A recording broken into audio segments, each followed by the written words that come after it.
Hitting go live now. So there we go. Go live now, you say? Yeah, that's what I said. But did you mean it? Does the internet know? They do now, because we're talking about it. But we won't be able to share this around on Facebook, so... Because there is no Facebook, Stuart. Or at least, not right now. Not currently. Yes. So we are... Let's see how... That's how it is without. Oh. But yeah, Stuart, you're still in your hollow pod. I am, yes. How's it going over there in hollow pod land? Oh, just peachy. Any adventures so far? Any fun bits or bobs? Not really. Not really. Just hanging out, having some alright times. Have you had any chicken wings and beer yet? Negative. Are you going to? Probably. Maybe tonight. Did I remind you that's a concept that you do sometimes? Yeah, well, thanks for the reminder. That thing you'd like to do. Yeah. Appreciate it. Because then you can be taken to the best wing place. You know, you always celebrate your own wing place. So see how the other, not other half, but other chunk of. Do you remember that French Canadian food we had with Rob? That was pretty good. That restaurant I went to. Whatever I had, it was pretty good. The poutine place? No, the other place. You're right. I went to two places. The actual under the ground dining place rather than the yes, diner. yes, I Both remember that. The diner was actually pretty good too. Yeah. That's good. I don't remember what I had. I remember it was good. I don't remember what I had there either. I know I had the Mexican or the taco poutine. Yes. The poutine place. See, I actually did take pictures of everything. That's what I do. Let's see how far back this phone goes. Can it tell us what we had 4 years ago at a place? Maybe. Probably. Anyway, guys, welcome back. Oh, that's one trip. Is that the same trip? I don't even know. Oh, Jeremy Caulfield says, found out I have COVID, but hanging in there. Sorry to hear that, Jeremy. Hope you feel better soon. Which cross fingers you will be. Yeah, I know a few people that have got it recently and have got better, so at least on Facebook anyway. But one of my friends may or may not have it, but better time than previously to have it. So since we're all vaccinated and all that. Let's see. Yeah, we've done a couple of adventures in our lives, Stuart. It's hard to keep track. It is. Bum, bum, bum. Yeah, this live is going to be talking about Boimler. The Boimler effect, kind of. Well, Rob had ham, bread, pickle, and chips. But I've got all you had.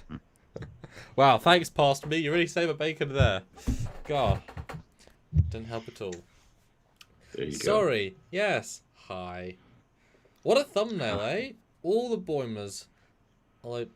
They're all like a different shade of skin or hair colour, which I thought was kind of interesting. They're not overly consistent. They're all season 2, so... Yeah. Wow, this is interesting. Well, different lighting, changes hair color. Like, my hair looks brown now. It's not.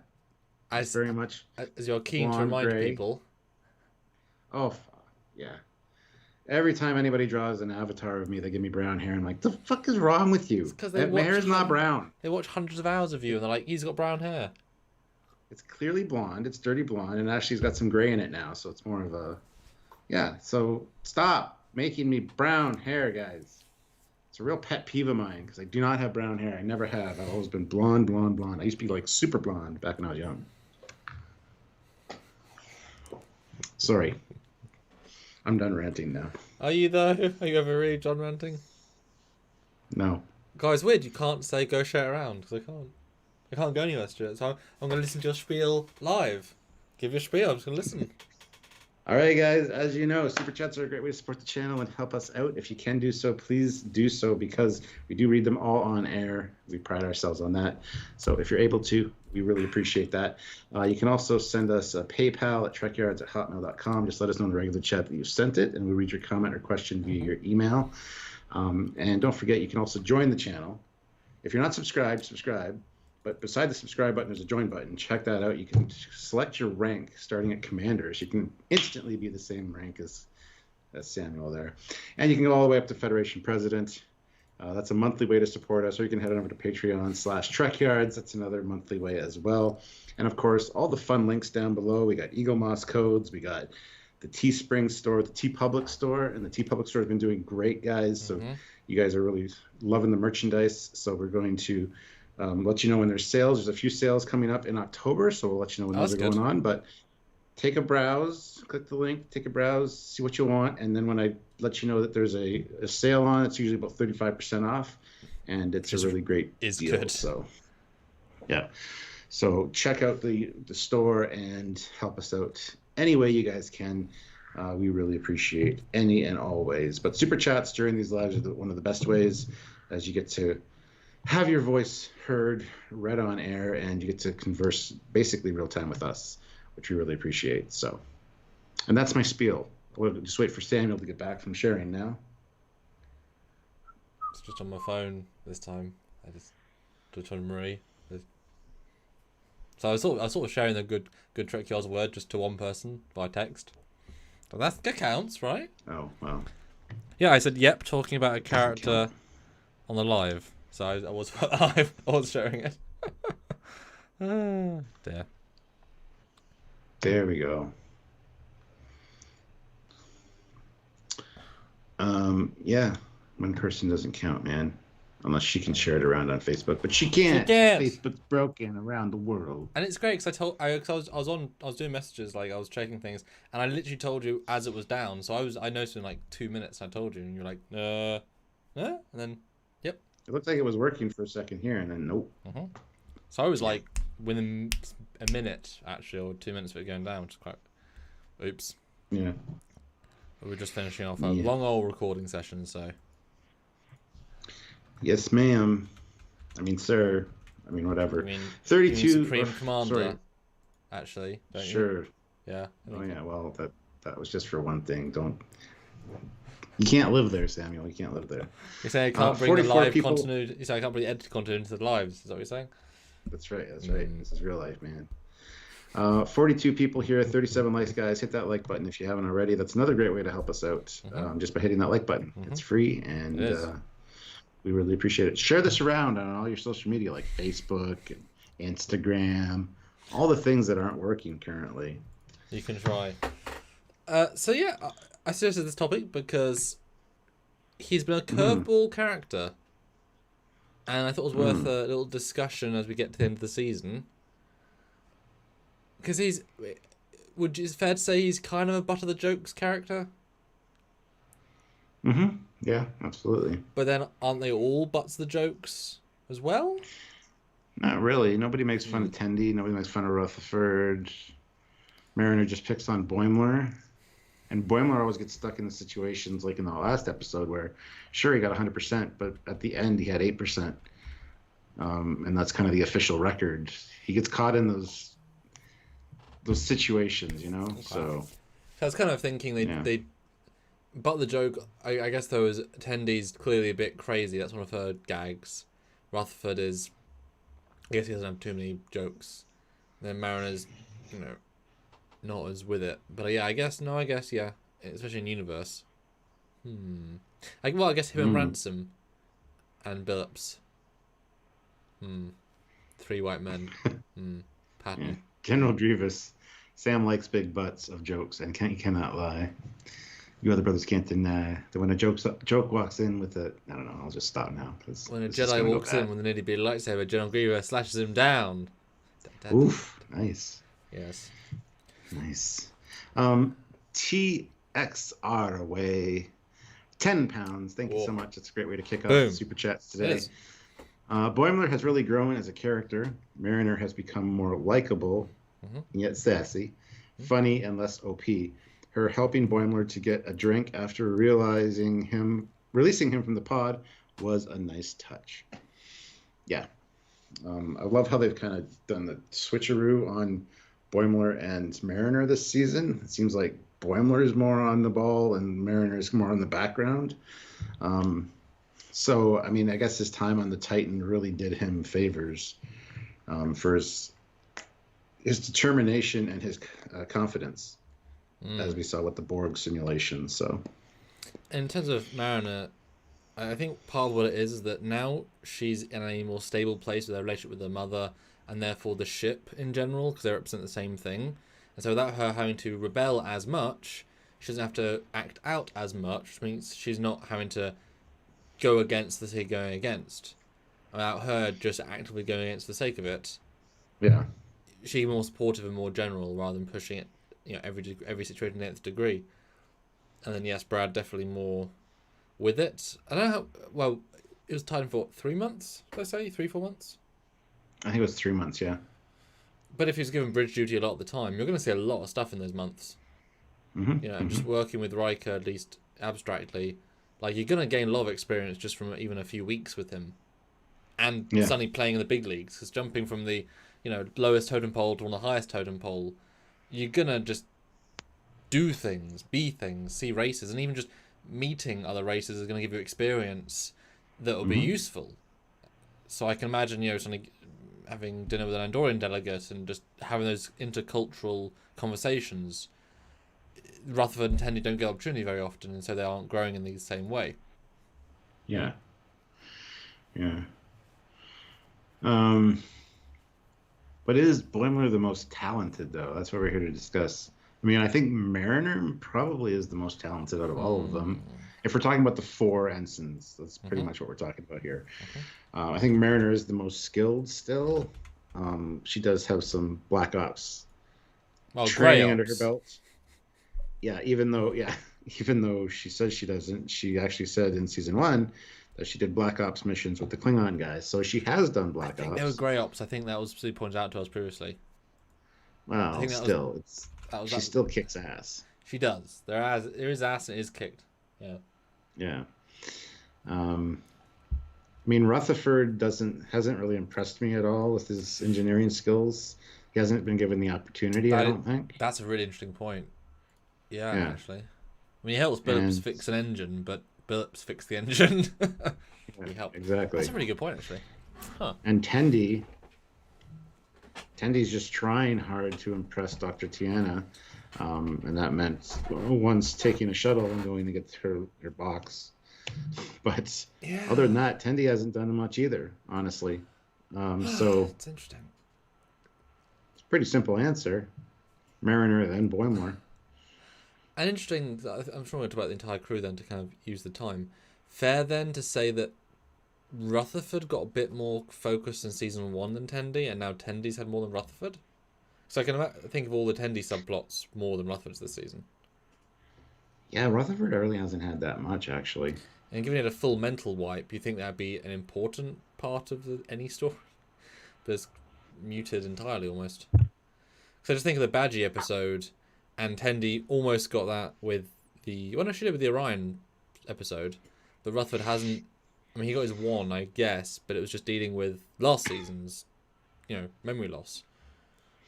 And that's just returning him to a neutral place rather than growing him. How can you grow yourself to say, I'm as good as my old self? Okay. Sure. Yeah. And they haven't really delved into the whole memory wipe thing as much as I thought they were going to. He's kind of just back to being normal. Do you think, though, that because they knew they were getting at season 3, they kind of wrote the long game? Because normally in a Trek show you get 26, at least in the olden days. And so you would have, we're going to keep having stories and keep shifting them. Maybe Mike's thinking of them as being kind of almost like one full season, just doing back to back. And so there are going to be episodes that focus on them, the other guys next season, rather than it being a full season. Could definitely be the case, absolutely, yeah. Because the first season was Mariner-centric. Yes. The season's Boimler-centric. So, yeah, yes. I mean, if that's the plan, I'm all for that. I just hope that's the plan, because I really want to learn more about Tendi. Sure, we did with the Winter Queen or Winter Princess or whatever the Orion episode. I want to learn more about her and Rutherford. Like, we don't know anything about Rutherford's past, really. Yeah. He was newly a cyborg or cybernetic implant. Hey, you got the cybernetic things. I did. That was fresh. Yeah.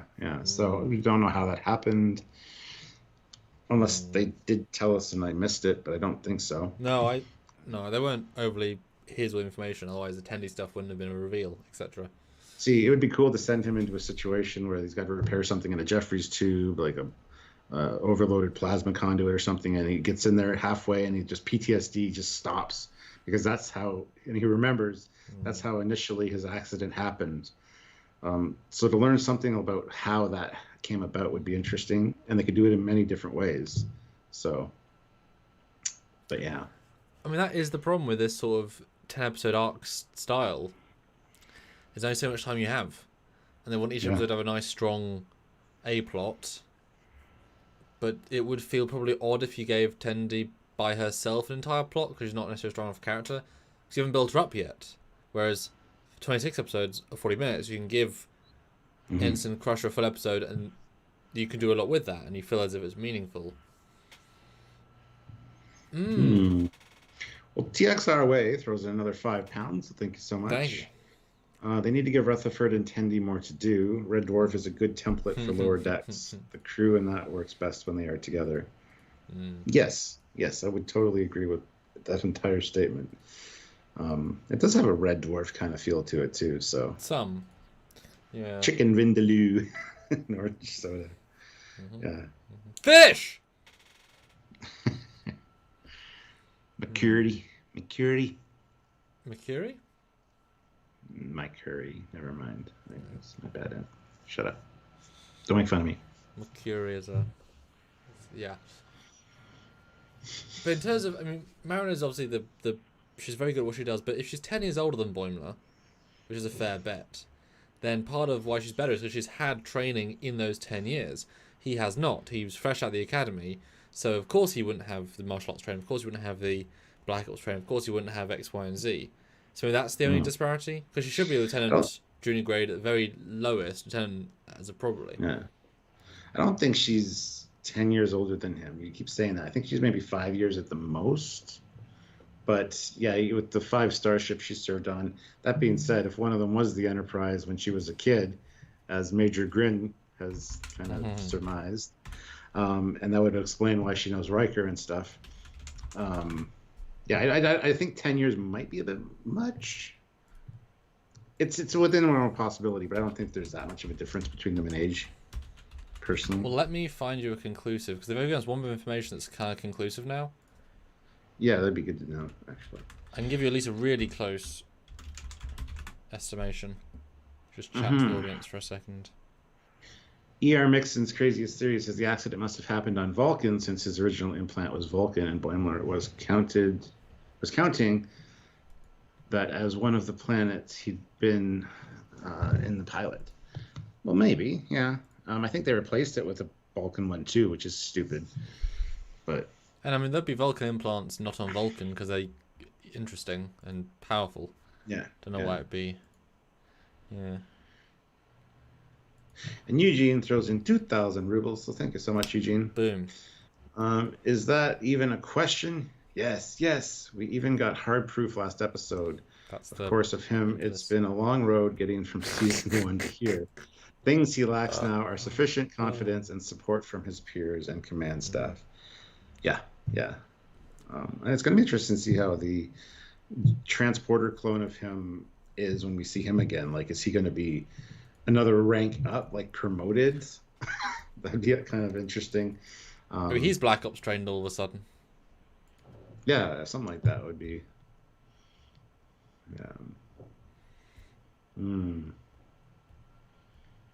DS9 is a space station. Yes, it does have maneuvering thrusters, but it's not a ship. Yeah, and she did say she served on DS9. Well, no, but she also said She also said 5 starships. So no, she says in episode 1 like 5 and 2 starbase. She actually does explicitly say. Does she? Yeah, she calls them out as different things. Which we've seen both her star bases. I mean, we're very quickly like working out her set.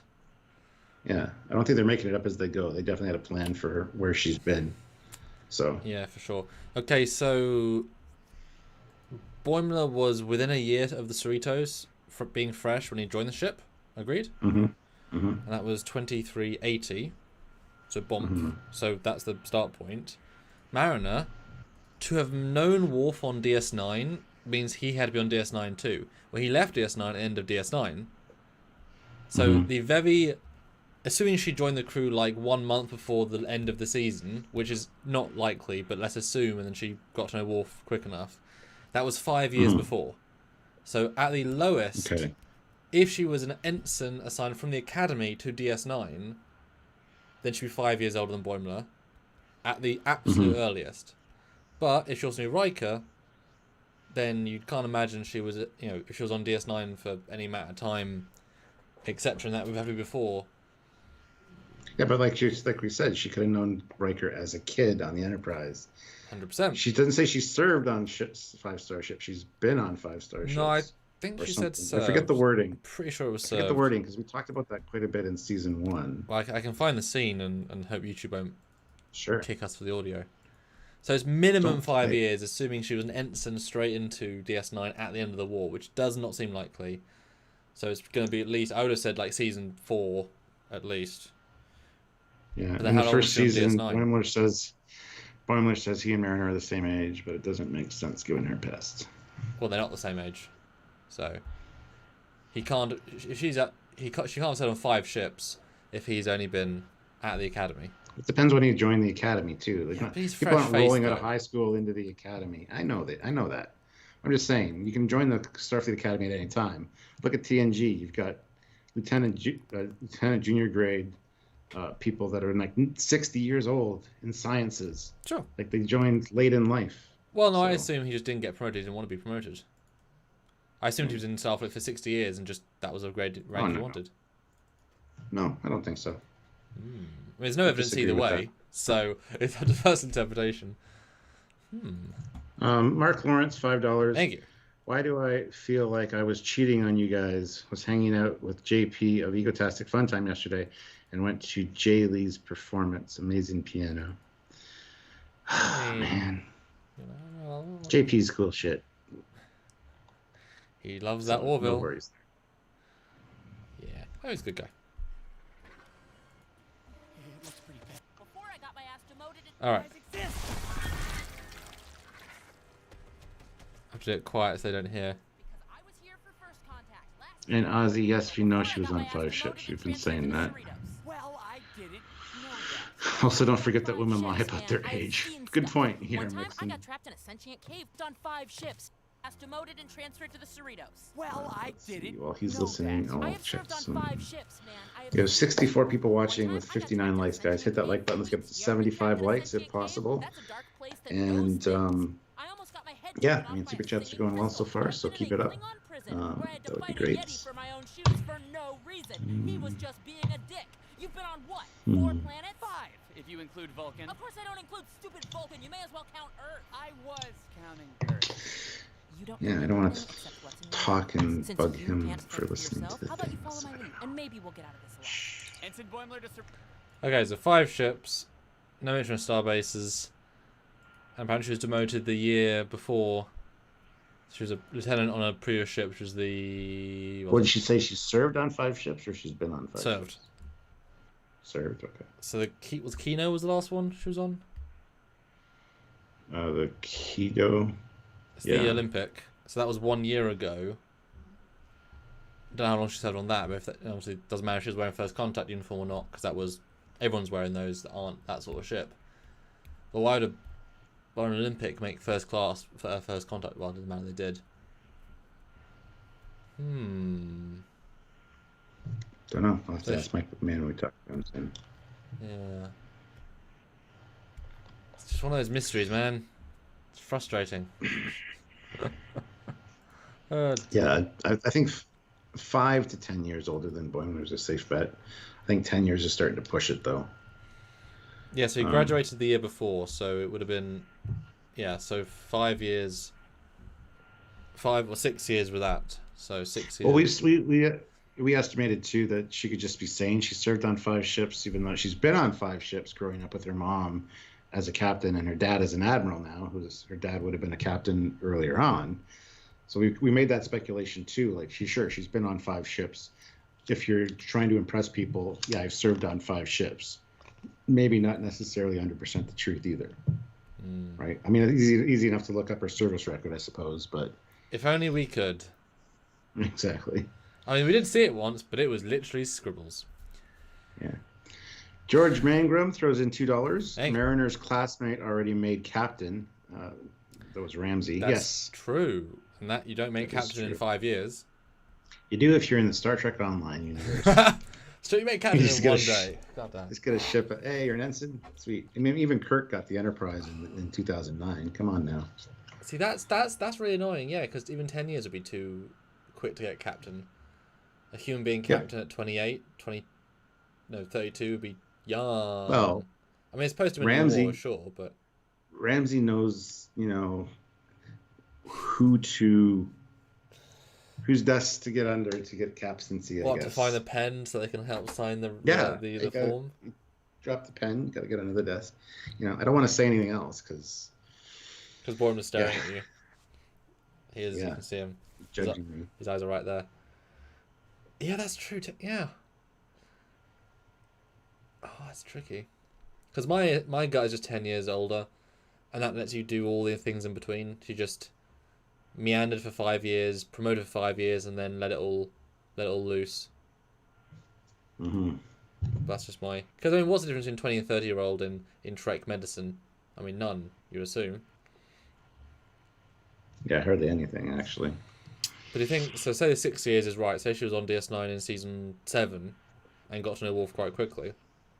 6 years is a long time to have learned martial arts and stuff. And, hey, maybe she learned kick-ass stuff from Worf. Maybe she was part of his kung fu class while he was, on the Defiant. Maybe she was caught in a temporal thing and is actually or sent back. She's actually the same age as Boimler, but I don't know. Who knows, man? Anything's possible in Star Trek. But her mom would have said something. So, yeah, so I was just saying, is she more capable? It's just because she's older, which makes her more talented, potentially. But at his age, is he as capable as can be? Because he certainly beats the other two in terms of their capableness of his equal rank. But does he? But what's he do on the ship? Because he's been Boimler, because he's been pilot on Cerritos and on Titan, so I guess he's the pilot. I don't know.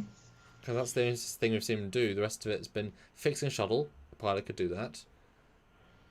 Yeah, so I guess he's a pilot, which is fine. Mm-hmm. But he doesn't cross me as a pilot type. The Ronin puts in $5. Thank you. Ramsey, Mariner, that is all. Okay. And Olivia says, Stuart is 30 years older than me, but if you cartoon us both, we would look around the same age. Yeah. Fleetpaw Swiftback, who's been a member for 19 months and one of our moderators at the rank of captain, so thank you, sir, says, I wouldn't say that Boimler is the most talented. He is one of the more talented crew, but they're all talented in their own ways. True, but we're talking about the main 4. We're not talking about the whole crew necessarily. We're talking about the 4 ensigns. And Dan quotes the Memory Alpha saying between 2372 and 2375, Mariner started 7-board DS9. During this time, she broke Worf's Metcalf. Problem is, that was an extrapolation. They don't say the dates on the thing. And that would make her 9 years out of the academy after him, which would fit my 10 years, but I don't think she said they're that early. Or does that be the biggest of the war bits? Ozzy, he's not a new captain. Fleetpaw's been a captain for like 19 months. That's what it shows. So don't welcome him as a new captain. Unless you want to thank him for being a captain, which is A-OK. Yes, well, thank you for your service. Yeah. Bucking for a promotion, you're not going to get one unless you pay more. That's how that works. Just got to pop out for a second. Don't know if All you want right, you do that. to talk about maybe his potential captaincy in that hollow thing. Dunno. See you guys in a minute. Potential captaincy in that hollow thing. Oh, yes, when he joined Red Squad. Oh, I mean the red shirts. Yeah, I mean, he actually learned a lot on the Titan. You can tell just by the way he dealt with things and the Riker speech that he gave as captain. I wish that Boimler would stick around, actually. Even the hair and everything was great. But yeah, he's definitely benefited from his time on the Titan, and he's a go-getter. He's somebody that's definitely going to move up in rank, and that's great to see. Yes, Mariner is also very skilled as well. Just no drive like Boimler has. I think Boimler's going to fly right past Mariner. I mean, he already did with serving on the Titan. But Mariner is going to be the one kind of holding him back, I think, because she wants a friend. So that's kind of sad that Mariner would do that and sabotage your friend, but it is what it is. So remember, Boimler has a statue in the future. He does? Trying to remember when that was.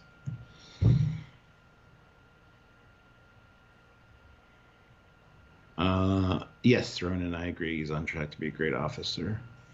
And Captain Chili Bina, who's been a member or a captain for 11 months now, so thank you very much for your service, says this member milestone is cool, almost at 1 year as a Trekyards captain, and it's been great. You guys are the best. Thanks for the amazing content. Live long, prosper. Thank you very much, Captain Chili Bina. You guys are great. We are not. We are just average Joes that like to talk. Power 543. That's Samuel says. Now that's an interesting point. It's referring to the statue, I guess. When was the statue of Boimler? Am I missing something? I can't remember that. I mean, once you say it, it would probably jog my memory, but he's definitely got what it takes. Like we saw with the red shirts when he joined them and had to give that captain's speech. I think he did a fantastic job with that. So. Season 1, O'Brien has. I know O'Brien has a statue, but what's that have to do with Boimler? I don't remember a Boimler statue, and if I'm forgetting about it, please let me know. Trace says, "I'm sure they have something planned for Mariner, and what caused her to want to give up her career ambitions."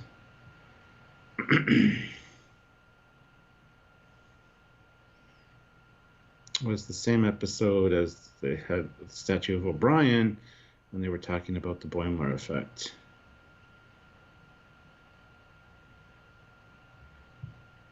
But there was only a statue of O'Brien. There wasn't one of Boimler.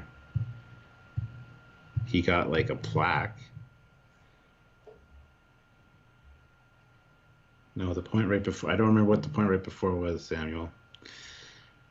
But yes, he has the Boimler effect named after him, so not that he wants that necessarily. Boimler was some kind of bird, and then it changes to O'Brien.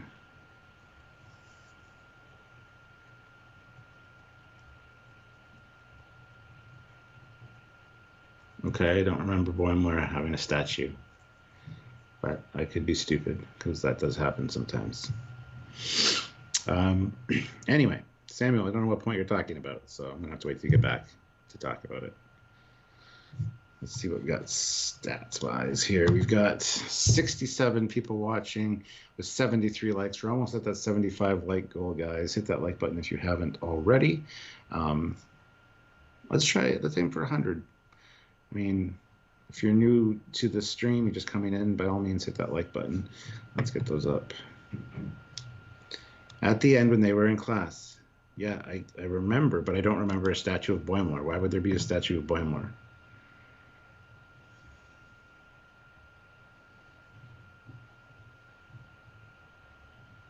Yeah, I agree, Captain Chili Bean. I got it on the got the Steelbook edition, but I haven't watched it since we reviewed them in season 1. So maybe I'm just misremembering.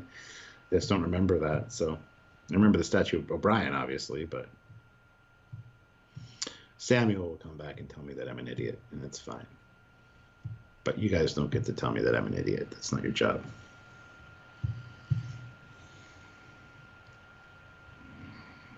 It was right before O'Brien.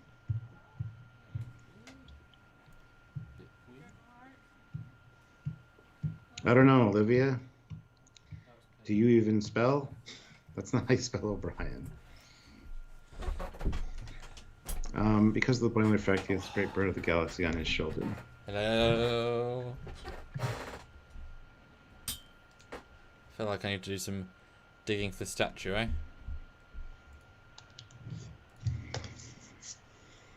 Hello. Hello. Can you guys hear me? Let me know if you can hear me, everybody. Hello, hello. Hello, hello, hello, hello. You can talk to them when I'm not here, you know, because like I don't know if it's going to come back or when. So. Ah. All right, you had a point that was interesting. No, you had a point that was interesting. Oh well, I tend to do that, but please elaborate. If only it was 4 minutes ago. So yes, Boimler had a Boimler effect statue, although it was a hollow statue, so I'm not sure that really counts. Because if it's a hollow statue, then it's just... Then it's not a statue, it's a hologram. Yeah, and then it converts into... Yeah, so it's not a statue. No, it is a statue, but it's not a real statue, yes. And well, even the physical ground isn't even real, so it's not even, it's just a hollow projection. Didn't make a statue of anybody. I don't know why he did a statue for... Boimler affecting. Yeah, that's just dumb. Okay, well, I'm wrong. That's fine. Fleet Pass, Swiftback, $2. Hello from the other side. Okay. Yes. No, I mean, it's about... Who's more capable? I think Boimler...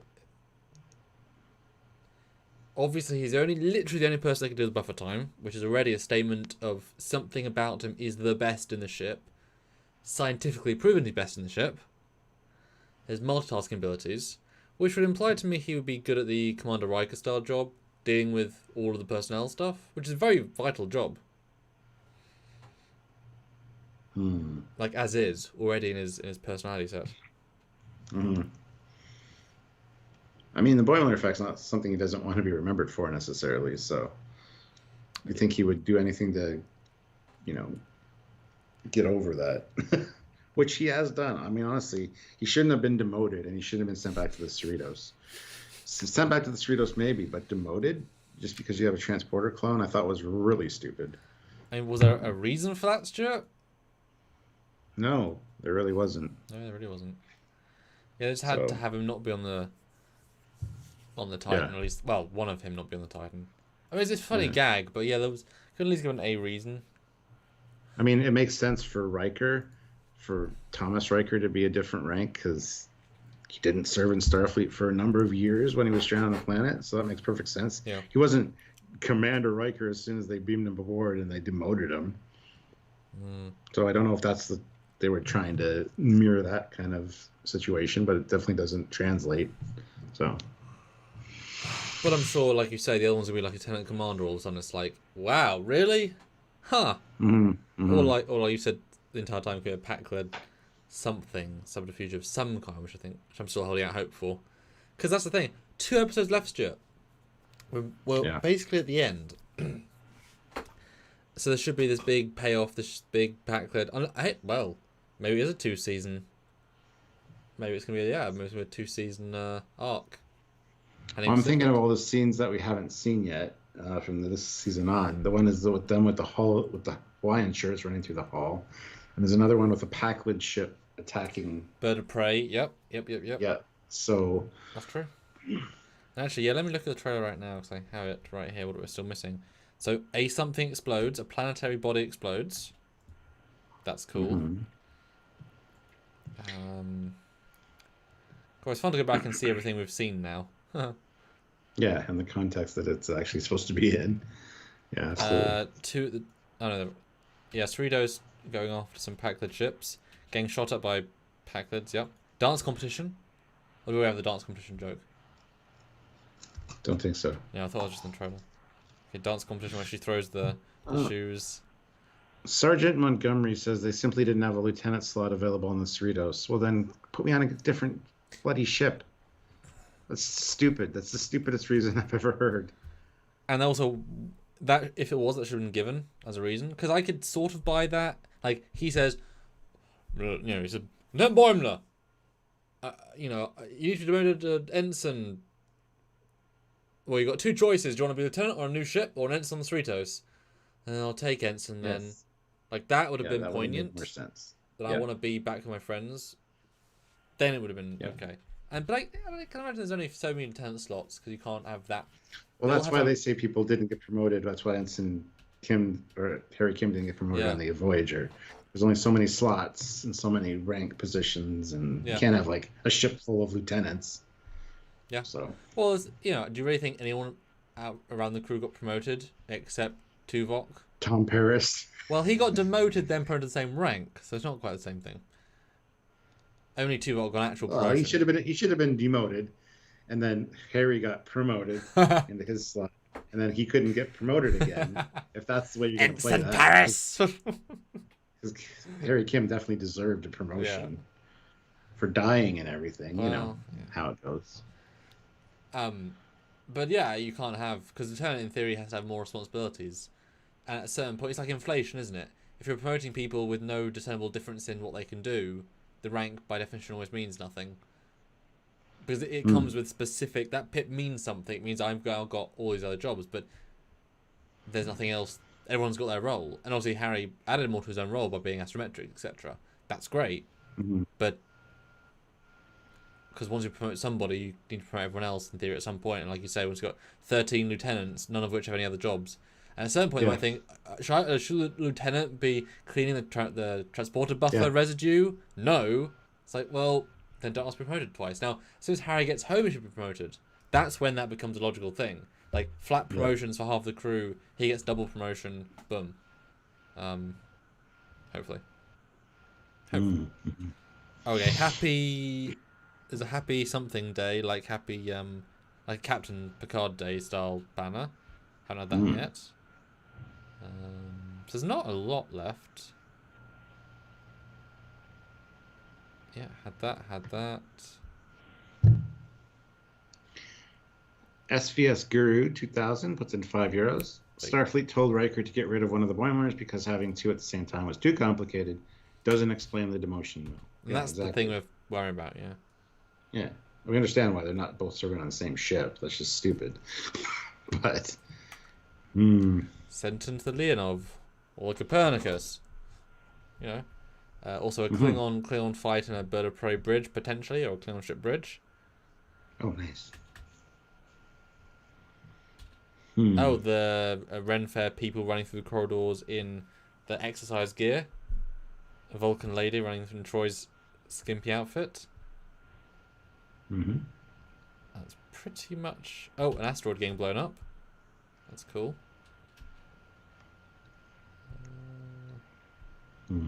God, some of these shots didn't even register what they were when they came up. Right. In the trailer, I didn't even notice that was what that was, which is funny because we do so many interpretations. So it's about 7 imageries still haven't come around. Interesting.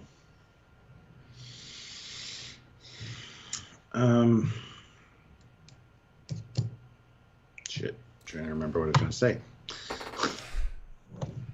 But do you think that Mariner was so surprised that the mum said he's one of our best and brightest?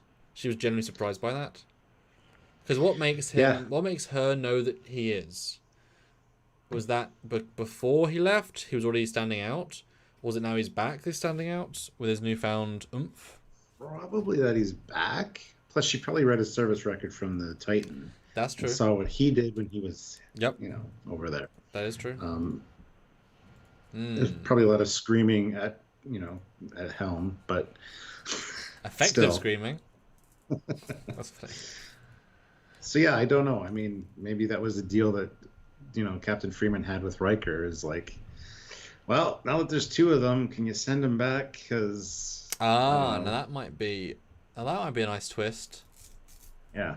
Why'd I get demoted? Because I want you to learn from, or maybe she got him demoted because she wants Barrow to learn from him. Learn the responsibility. That'd be an interesting twist, and that might be why she's pissed at him in season 3. Pissed at her mum in season 3 because she used Boimler as a tool to test him, test her, even though it was sort of vice versa the previous season. Been no hint to that, but it could be kind of fun. Yeah. Him... Sapphire says... Oh, sorry. Go ahead. Oh, yeah. Hold on. Sapphire says, I'm guessing the show is based on Lower Decks episode of Next Gen or Lost Sheep of Voyager. So I guess if he gets promoted, he's off the show because he won't be Lower Decks. No, people are going to get promoted and still be part of the show. That's not how shows work. Oh, you're a lieutenant now. We're going to see you walking down in the hallway in the background from now on. I don't think that's how that works. I mean, it would in the reality of some of the show, because then... Well, he was, wasn't he? She was promoted, if you recall, Mariner, and she had her own quarters, and she didn't see him as much because she was so busy. So we did already see what happens if you're... But she was double promoted for some reason. But they didn't cut her out of the show because she's not Lower Decks anymore. She's one of the main characters, so... No, I'm just saying... It doesn't matter if they get promoted to captain. No, I'm just saying, like, the formula doesn't work in the same context then, which is why they won't get promoted. But at a certain point, it would be nice to have them be promoted. Hey, have them all be Lieutenant Junior grades. That's still Lower Decks.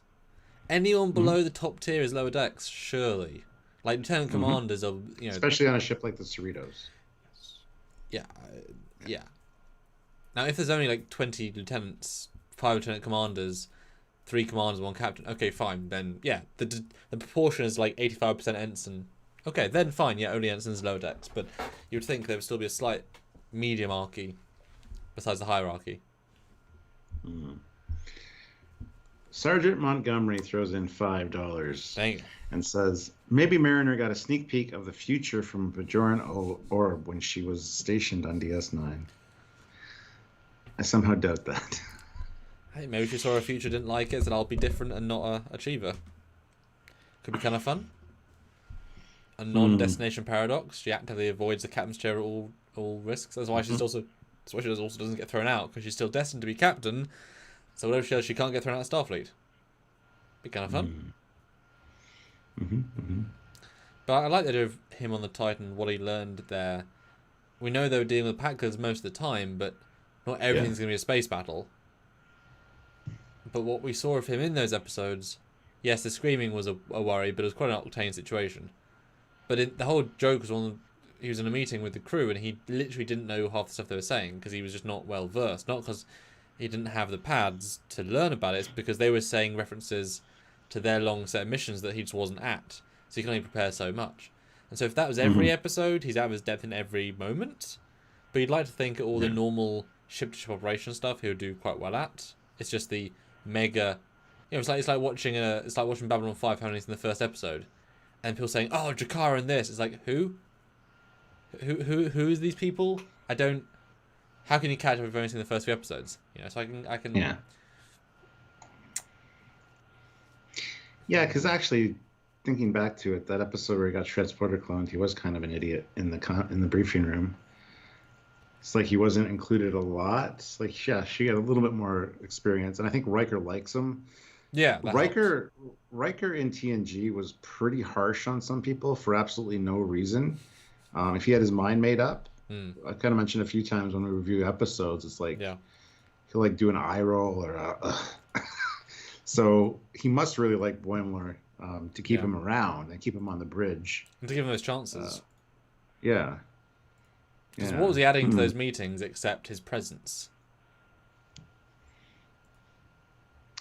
Yeah. Not in a bad way, just what's his unique skill set? He doesn't have one. He doesn't really have... Yeah, well, that's the thing. Ensigns aren't specialists, normally. Medical being exception, because it's such a different... Well, that's the thing. A medical engineer, they are the specialist by their definition, but anyone in operations red can be command, it can be pilot, it can be operations, it can be... It's like there's such a broad spectrum of things you can be in red. That's why most people are in red. That's why if you look on the bridge, you get very few orange and very few gold and very few blue, especially blue, because they're just more specialised. God, see, when you start breaking that shit down, it's just... It's really interesting, but it's like, yes. Well, Alistair says Riker's reaction to Commander Shelby, for example. That was different, though. That was different. He was being pushed to leave the Enterprise to get his own command. She was wanting his position on the Enterprise, which he didn't want to give up. Mm-hmm. So that was very much a conflict of interest. I wouldn't say her as an example, because that's just a totally... She was aiming for his job. That's a different dynamic for sure. But there's been a few times where I just can't think of any instances. We reviewed one or two. No, I'll back you up on that. I'll back you up on that. He did. Yeah. Yeah, where he just comes off as kind of an asshole because he just doesn't like somebody. Yeah, with if you brought in a New Zealand accented young man who could edit and invite him on our lives, I might get a little bit more pissy than I would with someone else. I'm allowed to be, did a good job, Yeah. Yeah, so I mean, it's a different situation, but I don't know. I can't see Riker putting up with idiocy and bumbling shenanigans on the bridge. Even though he was screaming at helm, he still did the maneuver around the Packlet ship like he was. He didn't get him killed. To do. Yeah. Yeah. Because a pilot and tactical got to work in unison. Because the phaser arc isn't every area. Torpedoes can't be launched from any area effectively. I mean, they really can be, but not like effectively. Mm-hmm. So he's had to work with them, and the fact that he's a good, talented pilot, even though he's a little bit emotional and screams a bit. I can see Riker trying to push him past his limits to make him a better officer. But there's a certain point where Riker's not going to jeopardize his crew or his ship because somebody's not up to the position that they're in. But we didn't see any of that, so we must see something in Boimler that we didn't. Yeah, no, for sure. Well, it's like with the Enterprise D, we just get standard with the concept, but every ensign that's a pilot of the Enterprise D, they've got onto the flagship as a pilot role. They're in the top percentile of ensigns at the Academy that got this assignment. So they might just be going press, button, but they're already high in their tier. Now, Boimler obviously got on a low tier ship, very, very low tier. But for them being given a Titan, Lunar class, that's a big jump up. And the Cerritos ain't doing invasive maneuvers, really. The Titan is a very powerful ship. So, yeah, he must have seen something special in him to give him the chance. And 4 months is still a reasonably good time. The only reason he was thrown off was because of a freak accident. He wasn't, like, in threat of losing his job. There wasn't any of that vibe that he was actually out of his depth. Yeah, E.R. Mixon's craziest theory says Riker did blindly take the side of his captain on Pegasus, which is pretty Boimler. I just watched that episode, and he said he was fresh-faced out of the Academy with stories of honor and duty ringing in his ears. Like he was my captain. He was pissed at everybody else. For going against the captain. He thought that was the gold standard. You listen to your captain regardless. He's since learned that, and you even see the Pegasus in his ready room as a reminder of that moment, to not blindly just follow orders, I guess. Well, and to link to that, I mean, Stargazer, it might have been Picard's first real command, but he also killed Ferengis. He was the first contact with Ferengis and killed the entire crew. That's a reminder on both those terms. So Pegasus reminder on a good times of first real ship and first big problem. And also the fixing of one of his character flaws in the Pegasus episode. Yeah. Well, I mean, it's the thing I said to you so many times. A lot of the choices the captains make are often ones that could go wrong and be a mutable offence, but because we know they're the heroes, it's right. I can't remember which episode we looked recently where I'm like, but that guy could easily be right, but everyone's siding with him as a baddie. It's like the going against the Cassian guy, not Pegasus, what was that ship? Was it Pegasus? No, Pegasus. Not Melbourne. No, was it the Melbourne? It's the episode The Wounded. Yeah, Wounded. Like, arguably, in DS9, Sisko does that occasionally anyway. Like, he's doing the right thing in the wrong way, but he was... Like, there was justification. If that was Picard, we'd accept it. Especially for Sisko. Well, there's also the thing where everybody's human. Everybody makes mistakes. Like, if you're a captain, you think you're making the right mistake, and all of a sudden you find yourself in find yourself in way too deep. You don't want to admit that you have made a mistake. You're going to keep pushing to see if you can have a good outcome regardless. Like, I understand that I've been in these situations where you're doing something wrong, but you don't want to admit that you've done something wrong, so you try to make it work for you. So Being a captain is not by any means easy. So, and I feel like part of being a captain is the old saying, digging your own grave or digging a big pile of shit. But often as being a captain, you've got to dig your way out of that same pit. Because you've got to keep pushing forward. Your crew you can't show weakness. You can't just say, sorry guys, my bad. Often you make a mistake because you got 4 seconds to decide, do I fire these Klingons or not? Oops, wrong decision. And now I've got to work my way out of this problem also as efficiently because, I've got 800 lives I've got to protect. And at the end of the day, there's a certain point of a captaincy where the lives of your crew outvalue the lives of a mistake you might make. Do I destroy this potentially, civilian ship, or my entire ship gets destroyed? Unfortunately, you go as far as you can, and then you kill the civilians because they're going to kill our crew. Yeah. That's his job. He's dotted line is these people are my responsibility. I've got to save their lives. Well, Sergeant Montgomery mentions Commodore Decker, and that's a perfect example. He thought he'd take on the Doomsday Machine. His crew got killed because he beamed them down. That was a pure mistake. Doomsday Machine. Yeah, but then it becomes revenge because you want to avenge the crew that you lost, and then you get all squirrely. Like, it's one thing, one decision can, everything can hinge on that. And yeah, it's a good example, actually, Commodore Decker. Yeah, he probably should have researched the system a bit more. Like, it was a logical thing the Doomsday Machine would go after it, but they had like minutes to decide. I'm not going to judge them too harshly on that. Yeah. Yeah.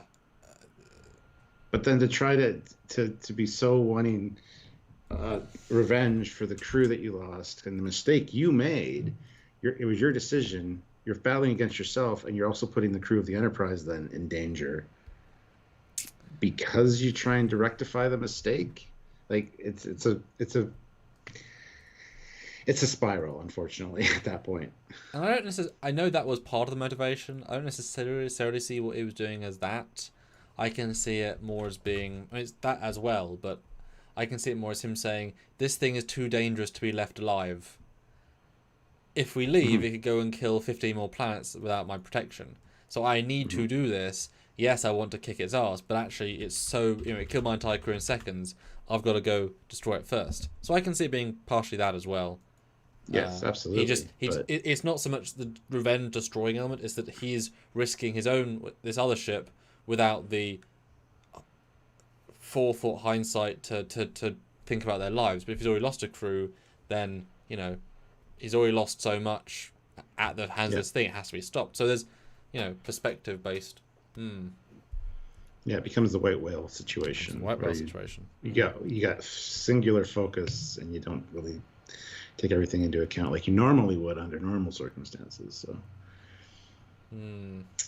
I also think Decker just wanted to die. I mean, I would agree with that. Yeah, but he had a son.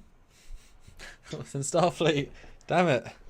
Question. Give us some like goals and some super chat goals, as we're doing reasonably good on both. Let's see here. I gotta maximize this. All right, so 81 viewers, 96 likes. Ooh, well, 100 likes is well within reach. And I'd say another $60 in super chats would be fantastic. That's pretty good, yeah. Yeah. So if you can, hit that like button if you haven't already. And if you want to super chat, please feel free, because the last super chat slot, as always, right now, Sergeant Montgomery has it. So, and we are doing pretty well considering. We had low expectations today, and we definitely want to see how far we can go. Especially since we couldn't share it. I think Facebook is back now because I got bombarded with some Facebook Messenger messages, but yeah. But yeah, I mean, and as you said too, or somebody said, when he joined the Red Shirts and he did his captain's speech, like, he started off as not knowing what to say, and then it's like, think what Riker would say. He learned a lot from Riker, because that speech that he gives is fantastic. And I want to see more of that Boimler. Like, keep the shoulder pads, man. Keep the hair. Because, that was a great speech. But also, I don't think he was channeling just Riker. That was the point he made. Don't just be someone else's captain, be your own. Yes. It was a very Boimler speech in a Captain Riker vein, which is absolutely fine as a concept. Riker was a very by-the-books second officer, first officer, and that's absolutely fine to go with. Yeah, he rose to the occasion. I mean, they are trying to show us he's got a lot in him as potential. Yeah, yeah. But also, as we've said, he's not a specialist, even if he's a pilot. You know, Picard and Picard was definitely a pilot as well. So you do often go for Picard, pilot to command. For whatever reason. Picard was a pilot. Riker was a pilot. Yeah. And we said Sulu was a pilot. He became captain of the Excelsior. What, a pilot, then a botanist, then a pilot? No, he was a botanist, then a gun collector, then a fencer, then goddamn, who knows? Man, he was a everyman. He was. So obviously the question is he the most talented? I would call him more potential. He's probably got the most potential out of the crew. Him being so young and having a few distinctly bright spots in his career. And his determination. Like, even when we saw with the Boimler effect episode, he definitely loved doing the work that he needed to do. That was just part of that's his position. He knows what he wants. He knows what he has to do. And he gets it done efficiently and on time. Well, and dare we say, now that's a great tangent into the Borg experience. He would not stop unless he reached 100%. What does that say about him? Yeah, I think now actually he's got something to prove, considering his transporter clone stayed on the Titan. I think that kind of rubs him the wrong way. So I think he wants to excel beyond that and prove that he's the original. He's better. That's really interesting. Yeah. It would have been interesting, and this might have been going too far, and you let me know if you agree or not. If right at the start we'd seen him like read or a cutaway of him with a pad that shows his other him, obviously in the first contact uniform, with a score of like 70, like 89% or 91%, and he's like, so we just came for the Titan, everybody, and here we go to your tests, hey! And he checks and he got like 92%, and he's like, again, so he has to beat his other self. Not say out of whatever vengeance, just showing I'm still as good. But then he got into it at 89, 90, and he's like, oh, I'm going to try for 100. There's no time limit. What do you think? Would that have been an addition, or would that have been too contrived to only his transporter clone be the reference? That would have been great. If you got the first score where he passed, and he says, computer, what did Thomas Boimler get on the Titan? Oh, God. Thomas Boimler's score is 84%. Do it again. Yeah, because I would personally, if I was competing against another me, I'd want to get better. So I would actually totally understand that. So. But then when the other you also want to get better against you, and then. Well, yeah, but since they did it first, and they were accepting of the pass, because I wouldn't aim for 100%. Personally. Yeah. Just a good passing grade. I'd be like, I could probably do a little bit better, but I'm good with it. I'm not that kind of person that strives for that much excellence. But if I have somebody to beat, I absolutely will laser focus on it. So, I am me C puts in $5. Oh, thank you. Him versus Mariner. When she still cared about advancing, she was the best in her academy class. They haven't mentioned how the Boims did. Similar potential. I mean, yeah, we don't know how Boimler did in the academy. I don't think we've heard that necessarily.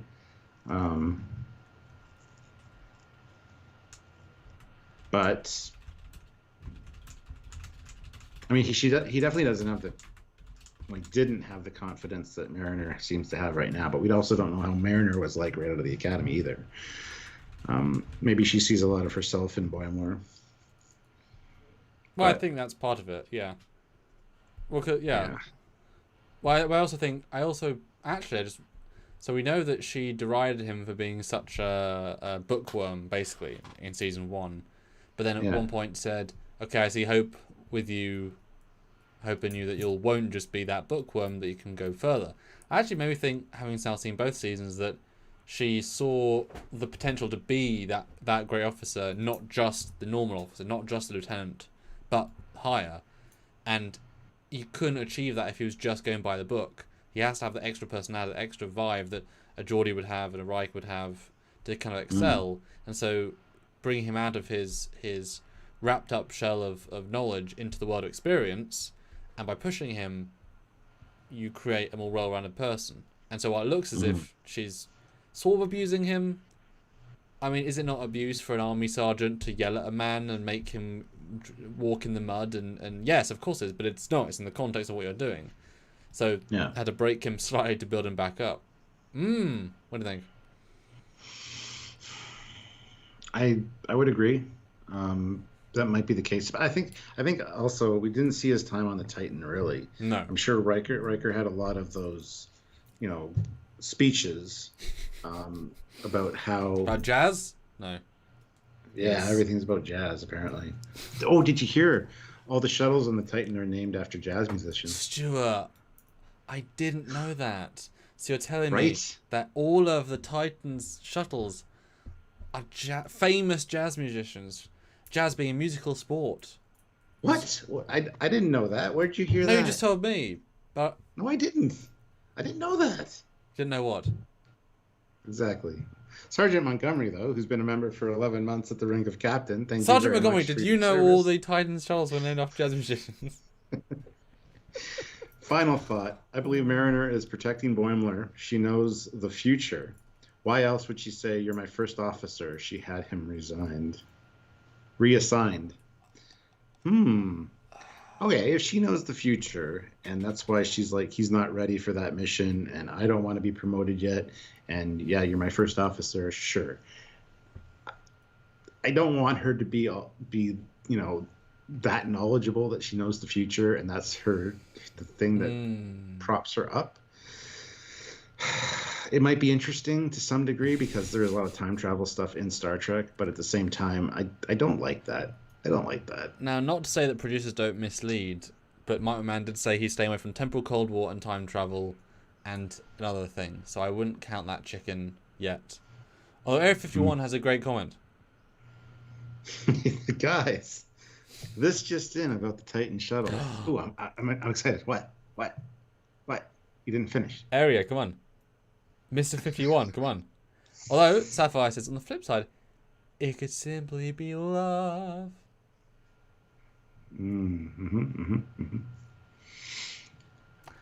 Yes, Richie, we knew that about the state parks. Yeah. No, I still don't see the love connection.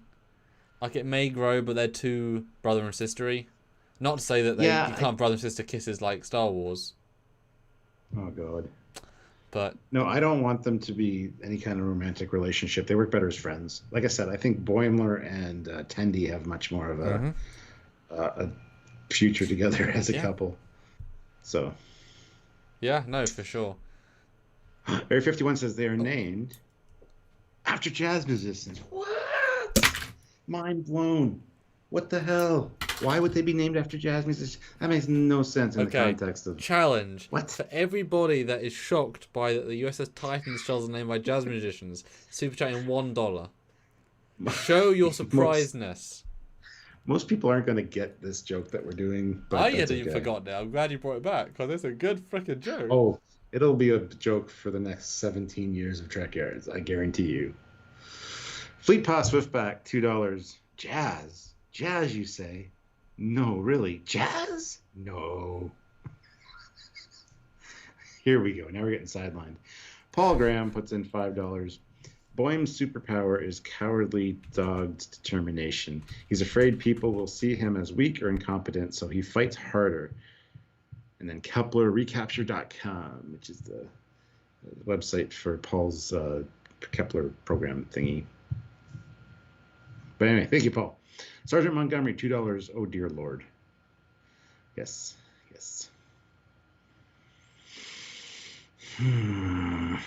Richie says, I stepped in jazz once. It ruined my favorite shoes. Does she mean jazz? Maybe place that A with an I? Wow, this is off topic. I'm just going to stop now. Looking at my phone. Dun, dun, dun. But yes. Now, wouldn't it be interesting, actually? Let's do a quick role reversal. It just occurred to me. What if, actually, this Boimler is being built up, and the next episode succeeds quite well as well. Titan Boimler has been demoted to ensign and is failing a bit. So showing that actually his success... Oh man, we lost him. All I heard was, let's do a role reversal. Sure, let's do a role Continue. reversal. What if this Brad Boimler is being built up by showing to be good at what he does, bit of well done him, and then the next episode also succeeding. The last episode we see Titan Boimler been demoted to ensign and be failing a bit. He can't keep up. So in fact, seeing that his... That'd be awesome. Because you wouldn't expect that. That he's been given this responsibility and he's not succumbed to the challenge. This Boimler has been able to go in a different way and he's now really succeeding.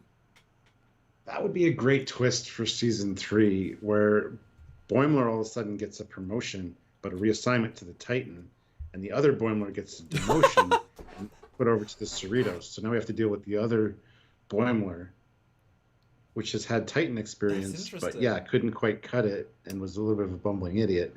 And now has lowered his confidence because he got too quick promoted, and the other one earned it. Yeah. Oh, that's interesting. And then you basically get the Rutherford memory swap, but now he's all like, the new one's like, oh, the Packard's this, Packard's that, and Marion's like, shut up. And now all the in-jokes, that'd be a brave one, wouldn't it? Ooh. I don't think they'll do that necessarily, but I think that would be fantastic. Wow, yeah. He's still the same man, just... Wow, that's great. Yeah. I can imagine there being one episode, though, where they do swap places for a very specific reason. And there'll be jokes of not getting the references. Because you don't do the big thing. And I was kind of expecting them to have Titan scenes the rest of the season. That we haven't for 6. It's been quite shocking. Yep, I think it's going to tie into the big baddie, though, that is in control of the Packlids. I think we're going to see the Titan either in the last episode or the next 2. Oh, yeah, definitely the last one. I mean, hopefully it'll be a slight subplot. Maybe the end of this next episode will be reintroduced. Titans. Actually, maybe the Titan's all damaged, broken apart. They got a stress call from Boimler, Lieutenant Boimler. Riker's been captured by the Packlids. That'd be kind of fun, actually. Mm-hmm. And just like the end of Discovery Season 1, he gets epic moment of... Now it's like... And the bed baddie is Thomas Riker. He kidnapped Riker, yeah. He has to torture him. That's fun. So there's two Boimlers versus 2 Rikers, in a sense. Yeah, that's great. But I could see that happening, actually. Just be damaged, and then the Cerritos has to go after them. And now... Yeah. But then Boimler is one of the only survivors, or Boimler has to follow Boimler's clues, so he has to think like a Boimler. But the joke being they now think quite differently. There's so much you can play with that. I don't think they'll do any of that. Mm-hmm. I don't think they will either. But it's a lot of opportunity for... It is. A lot of potential there. Because maybe they're focused on the one-off stories to let them do the serialized... Or we're going to get an episode where Mariner says to Boimler, like, why'd you miss our, whatever that we were going to go see? He's like, oh, what? I didn't, what? And he's just acting off the whole time because actually their Boimler went on special assignment or something, and the other Boimler is replacing him or vice versa. You could definitely do something like that. Turd Ferguson, though, $2. I Excretus, representing Turd Mafia, respect. Fleet Pass Swiftback, $2. Give me warp in the factor of 5, 6, 7, 8. I get it. That's another jazz reference. Jeez. Duh. Fleet Paw, $2. Not the jazz. Facepalm. Yes. The Boimlers must be recombined. That'd be an interesting plot twist too, if they start to their DNA or their genetics starts to deteriorate and they need to be mushed back together.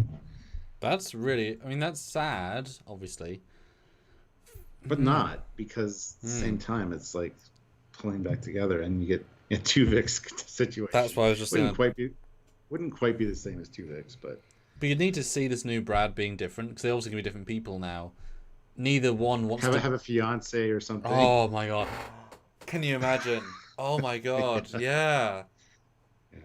Oh, that's brave. Yeah, he's been dating a lady on the Titan for 8 months, and this one was like, oh, I thought she was really cute. Yeah, I asked her out as soon as I transporter cloned, because Thomas Me is a real go-getter. Yeah. Oh my god, yeah. And they've got a cat called William. And it's like, what? Oh. That's annoying, Stuart. See, unlike season 1, where we sort of started to understand where they might go, this has been so different a season tonally. Yeah. I don't... Like, those are really good ideas you just both had. Really cool. But I don't know. I don't know where they could go. It can be super serious, super not serious, super serialized, super not. It's super up in the air. Wouldn't even know what to think, actually. We have 71 people watching with 108 likes, guys. That's amazing. Let's get up to 115, though. Another 7 likes. Another $40 at least would be awesome. Right now, Fleetpaw. That'd be the minimum, yeah. Another Fleetpaw now has the last super chat slot. So if anybody wants to get that, I think we're probably winding down-ish. It's been fun, but helps. But if you guys have anything you'd want us to talk about, or ideas, or theories, or crazy story ideas with Boimler, let us know. We'd happily talk about them. In fact, I think I have a poll I could add, so I'm going to add to the chat. I think this will be an easy answer, but it's No polls, Sam, says Sergeant Montgomery.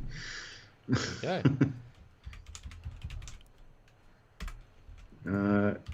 By the way, the Tuvix situation, just get his DNA, reconstitute it in some form later, and separate them. You can't exchange one life for two. It's not much of a problem. I understand the moral dilemma, but at the same time, it's like 2 lives were lost where you can get those back. So anyway, that's a whole other conversation. That's a whole live discussion. That review of that episode is going to be interesting. It's like I don't think either Kess nor Tuvok's wife or children will have much sympathy with, or we had to let this random new guy live, devaluing my husband's 100 years of service in Starfleet. Not sure that's going to fly with anybody. Except Tuvix had a great wardrobe choice. Yeah, exactly. Hashtag Janeway did nothing wrong. Hashtag. But she could have. Yeah, she could have. Get his DNA. I mean, maybe that's mentioned in the episode that they can't do that. I don't know, but they ran into enough weird shit that they could reconstitute him in some form, either hologram wise or physically. I don't know. What is your poll question? Who would make a better captain, Boimler or Marin? Ooh, really? It's not who's better. It's not who's smarter. We've seen them both in commanding positions. I thought that was a fair question, because both could be really great answers. You know? What do you guys think? Let's get at least 50 votes before we go. If you can, vote in the poll. I would love to see. I think either is the right answer, but what do you guys think? That's the question. But Stuart, do you want to briefly tease some videos we've filmed this week, today, in fact, that will come out during this week? We've got some cool stuff, I think. Yeah, we definitely do. Episode 8 of Lower Decks, the I Excretius one. As you guys know, we love our references. We love talking about that kind of stuff and doing comparisons. So we might have some videos coming out about some of the holodeck simulations and testing that they did. Perhaps. I don't know. I don't think anything really interesting happened. I don't think it was one of the best episodes of Lower Decks ever or anything. But so yeah, there's going to be a lot of great content coming out. As for lives, probably not tomorrow and definitely not Wednesday. But on Thursday, we should be back to, Thursday's it's Lower Decks Day, so I'll be doing my first reaction. Normal with you, doing your thing. Yes, first reaction late at night, and then Friday I'll be back home for our regular reviews. So, and in fact, I do have something to pimp out that I'm appearing on, which everyone should go and. I mean, I will post about it. I just forgot to. That I am on. Let me find the link. Is what? Sergeant Montgomery, $2. Team Mariner Snipe. Hashtag Sim. Hashtag Trip Tucker the 4th. Oh. Yeah, Sim. That's another situation. So I am going to be appearing Finally on the Advanced Major No Budget Productions Pizza Roll Diaries. Nice. Has a lot of words to say just to say him on his web show. Interviewing me, this time at Temporal Anomaly. But apparently I'm doing 4 this month. I'm doing every Wednesday, I believe it is, October 6th, which is... Yeah, so every Wednesday at the same time, 7 p.m. my time, so 3 hours earlier than our live start. I'll be doing live interviews about like different things each time. I think we're going sort of very chronological, so Temporal Anomaly is my first one, then probably my early fan film work, my later fan film work, and then probably Trek shorts. And Vance obviously knows a lot about fan films. Maybe not necessarily how to make them. Oh no, okay. Just can't help that. So obviously I'm excited for the questions, and there's a link. So do screen cap that, save that, and join me for that. It'd be great to see at least a few of you to join in and also interesting questions, because we don't have many dedicated talk about fan films content. So that'll be nice. And I mean, I've been on the Pizza Roll Diaries too. Just saying. I know you have. You got there first, Stuart. You got there first. First time for everything. I am me. C throws in $5. Thank you. Boim should be the first officer with Mariner as captain. I wouldn't say no. Mariner definitely has potential as a captain if she would just smarten the hell up and actually take things seriously. Like, she definitely could be in that role. She's a little hot-headed, though, so yes, having Boimler as a first officer to keep her in check, perfect dynamic for the future. I could see them older being in that position, so... Yeah, if she started trying. That's interesting, yeah. But it's almost dangerous, though, when she actually, like, boom, okay, now I want to do epic things. It's like, oh, well, then she might raise the ranks really quickly. And I'm sure there'll be an episode of that. I'm sure, has to suddenly be amazing as she suddenly could be. Yeah. Fleetpaw Swiftback snipes in with a $2 one. It says, off topic, Android phones suck. I already hate it. Oh, yeah. That's funny. You mentioned that, Fleetpaw. 'Cause I was saying to Matt Boardman earlier today, it's like, what, you're not on hashtag Apple, Team Apple? Anyway. Sorry, Fleetpaw, about your luck. But your last Super Chat slot right now, so, I mean, that's the thing.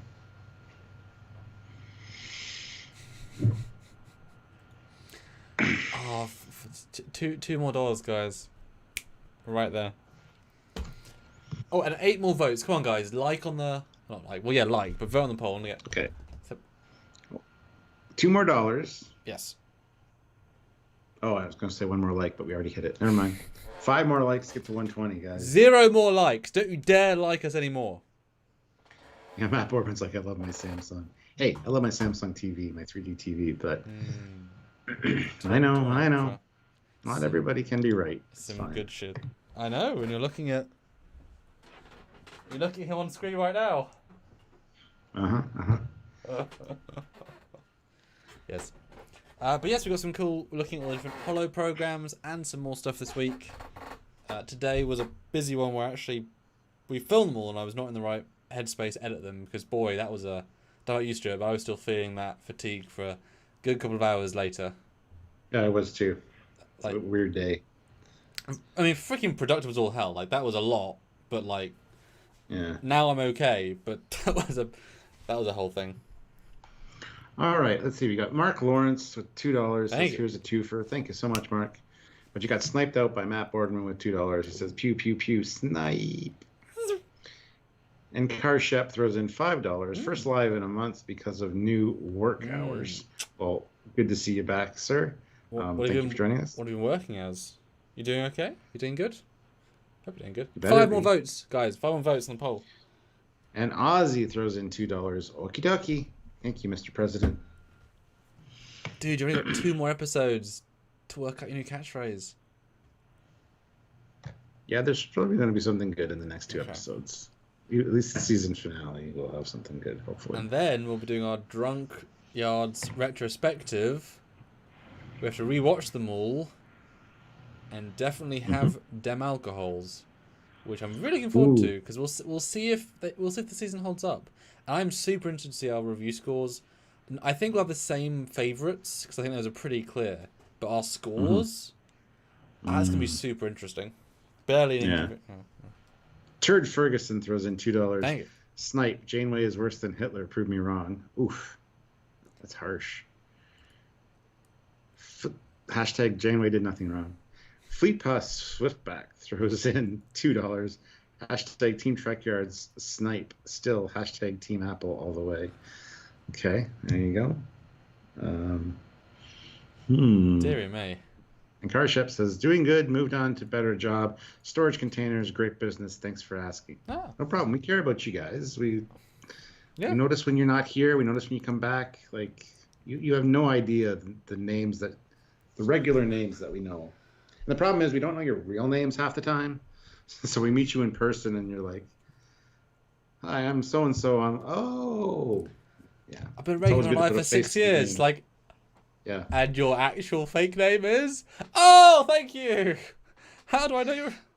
Yeah, like you see our faces all the time. We don't see you guys. It's kind of a weird situation. And sometimes. we have no social anonymity. We are ourselves. There's no barrier between us. Yeah. Whereas you guys all have, Matt Baldwin, Bruce. I mean, a few of them are real names, but for the most part, a lot of you are fake names. And storage containers. Yeah, I do quite like Storage Wars, the video on containers. Storage units, I quite like that show. Actually rewatching it at the moment. I like it. Janeway literally fought space Nazis. She did, in the form of the Hirogen.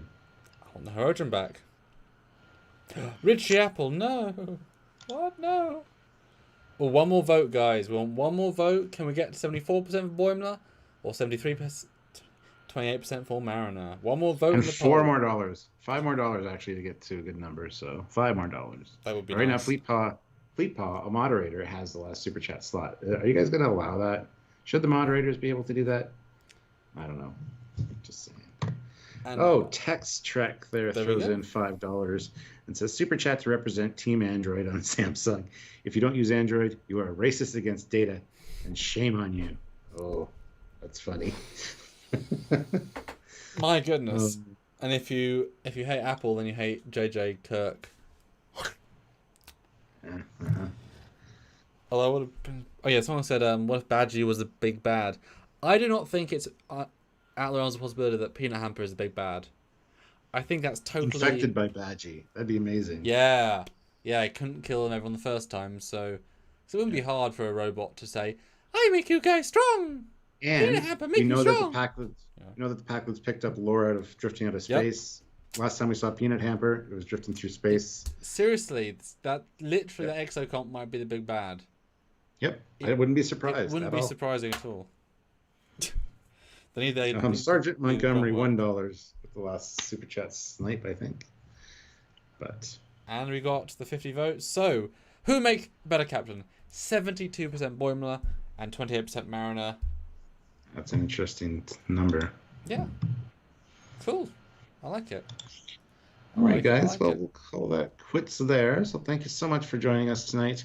Probably won't be live until Thursday night now, but we will have regular content coming out during the day, edited content. So stay tuned for that. And thank you so much for joining us. As always, guys, looking forward to seeing you guys again live, but that'll be on Thursday. And episode 9 as well. We're getting close. Yeah, almost at the end of season 2. Cross fingers. So until next time, and everyone wish Stuart a good trip home. Have a good trip home, Stuart. Thank you. A safe trip would be great. Enjoy the plane and even flight. Do you get any drinks or food on the plane? Oh yeah. It's a 4-hour flight. We get snacks. So. Do you eat the cookies, like the little biscuits? Yeah. That's not a bit too dry. I always feel really cheeky when I go on a plane. I get real food first, so I actually have real food. So I remember it was when I came back to England. I got Wendy's. I think it was Wendy's. And it's like I got actual good quality, real food, not your bullshit pasta or chicken. Fuck off.